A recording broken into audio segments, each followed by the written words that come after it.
I'd like to introduce my colleagues that are with me from the Department of Development is Steve Horn, and to my left is the Vice President of Finance at Cape Breton University, who has a long and distinguished career. As a young man, he did the audit here at Richmond County. So I say to the Chief Administrative Officer, if there's any problems, he's the guy to blame. So thank you very much. I'll try to be as brief as I possibly can, and no doubt you will have the big stick, and you will ask me to refrain. But on October the 23rd, 2020, the Board of Governors at Cape Breton University passed a unanimous resolution in support of the Centre for Discovery and Innovation. Do we have the... It's coming up. It's coming up. There it is. Very slow. There it is. This project is in total alignment with our strategic plan that we work very diligently on, as well as our research plan and our academic plan. This is a strategic decision for the university. It's a decision which will engage our customers, which is essentially students, local students, domestic students from across Canada, and indeed international students.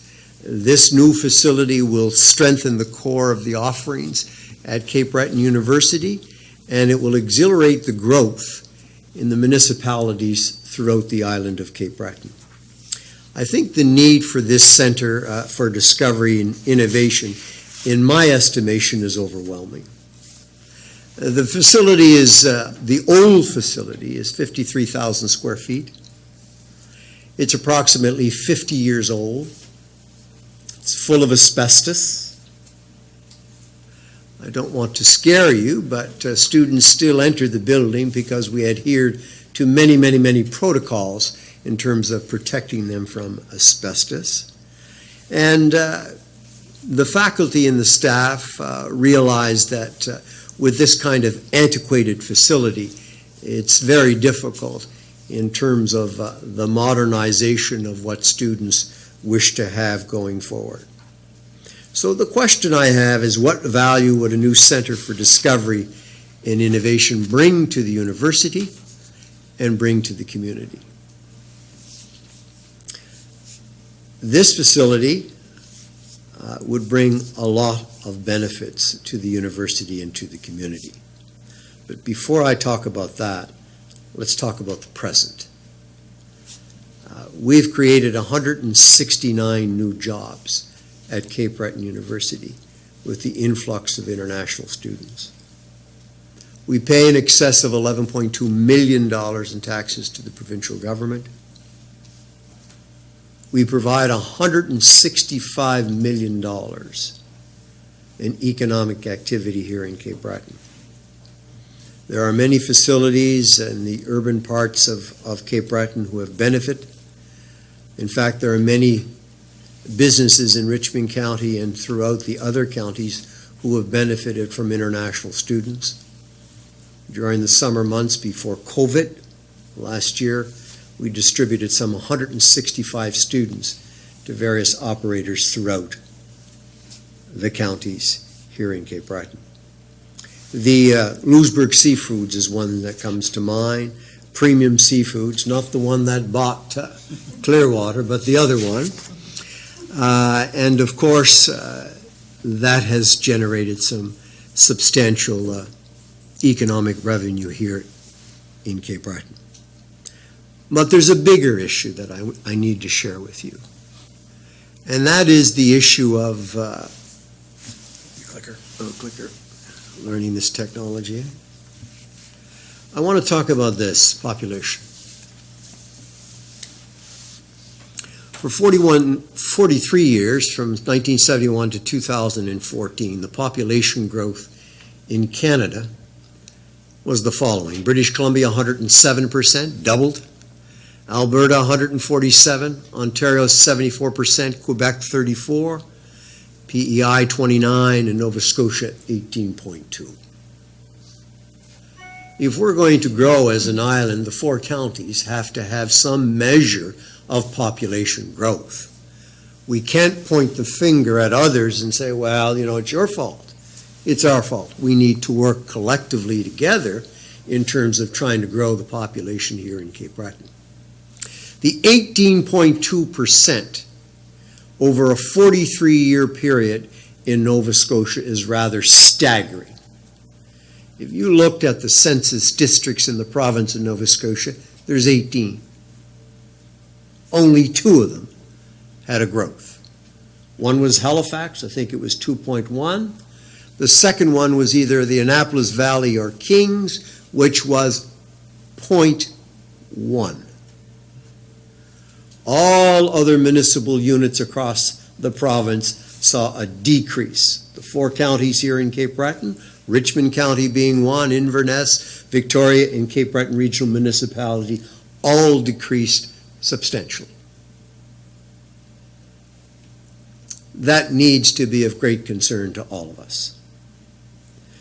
So, in my preparation for coming here and speaking to other groups, we did a little bit of homework. The CBRM had done some extensive research into the population, which I think you might want to take a look at. You probably have your own studies.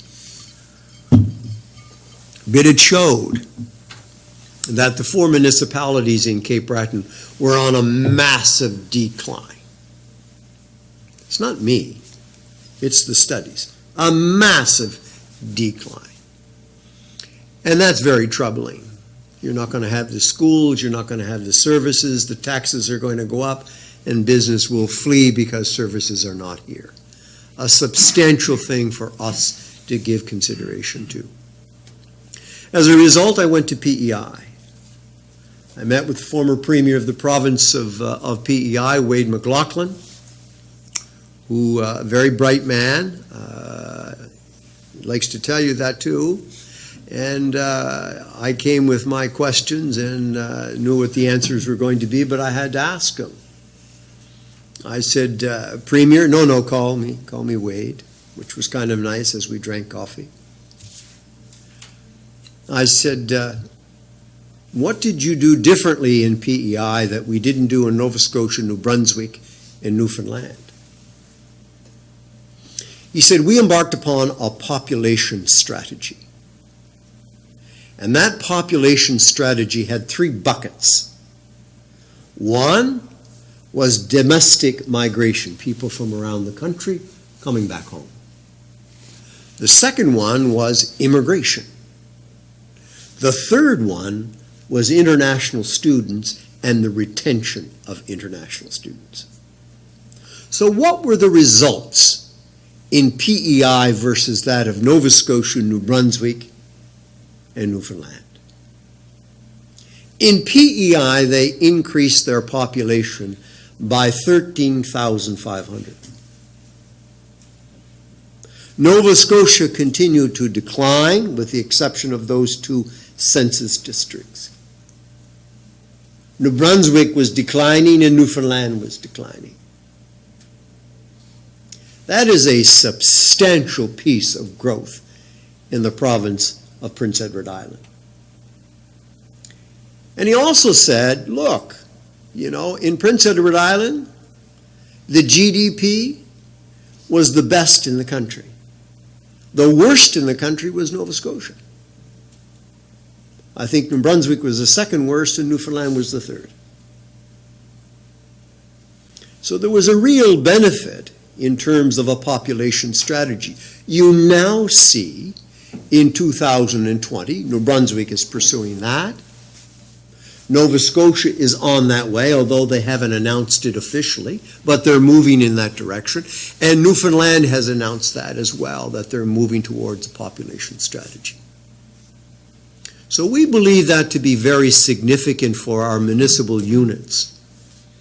What will be required, Madam Chair, is for the university and yourselves and other municipal units to work more cooperatively and collaboratively as we try to have more people reside in our communities.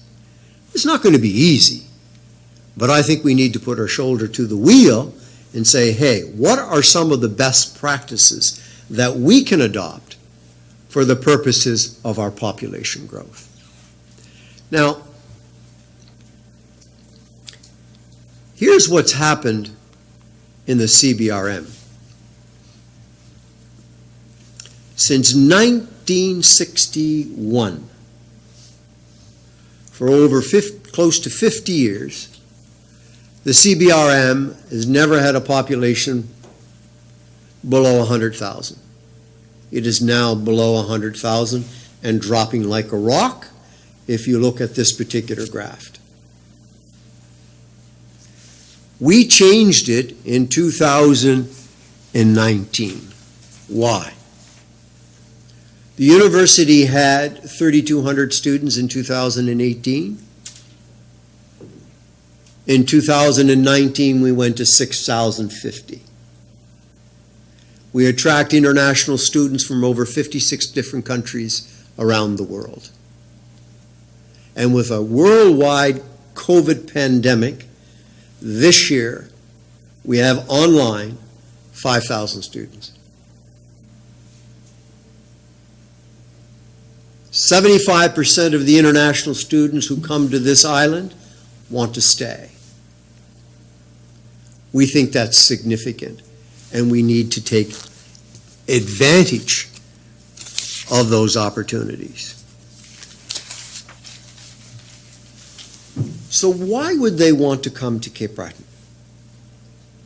What are some of the strategic advantages that we have on the island that perhaps others don't have? Well, you have it in spades in Richmond County, which I represented it for many years in the Parliament of Canada. But you are a welcoming community. That is a significant strategic advantage. Do not underplay it. Just as Inverness, Victoria, and the CBRM. We're also number one island in North America. But we don't talk about it. We let some tourist operators talk about it, but we never talk about it. Must be embarrassed. Can't talk about that. That's good news. My dear friend, the former governor of Michigan, Jim Blanchard, and I won't use the language because I think we're on television, but he did tell me, he said, Dingwall, you're crazy. Could you imagine if we had an island in Michigan, what we would do with that? Not only from a tourism point of view, but also through an economic development point of view. Significant. Third strategic advantage is our environment. The pristine nature of the Bredor Lakes, which is the geographical center of Cape Breton Island. People from all over the world Google that on a regular basis, particularly when they reference CBU and other parts of Cape Breton. We at CBU, unlike others, we have a very, very high quality, competitively priced educational product. Mount St. Vincent, I think, has about a $60 or $75 lower than we are. Newfoundland is a little bit cheaper because the state pays for it all. But we're a pretty competitive priced product in terms of an educational degree. Another thing that you have in Richmond County, elsewhere in Cape Breton as well, that we never want to talk about, is a relatively low crime rate. And you may say, well, what significance does that have? Well, let me tell you. When you're in the capitals of India, in China, in Thailand, in Vietnam, in Europe, the hand goes up. And it's usually women who ask the question. Sir, you made a very nice presentation, but may I ask you a question? Yes, please. Is it safe in Cape Breton? Will my daughter be okay? Will she be open to physical abuse? Most of us don't think of that. But when you're in a far away land, that happens. It's a serious strategic advantage for the island to be promoting as far as the university is concerned. We have at the university a capacity to develop partnerships. We have over 200 different MOUs and arrangements around the world. We have a partnership with the Canadian Coast Guard. We have a partnership with the Nova Scotia Community College, dozens of nonprofit organizations, as well as many, many, many private sector operations. And finally, and I could give you more strategic advantages, but let me close with this one. And I thank the elected representatives in Nova Scotia for this one. I think it's important for them to get the credit when the credit is due. But you have to admit, in Richmond County, that one of the safest places in the Western world with COVID-19 is in Cape Breton.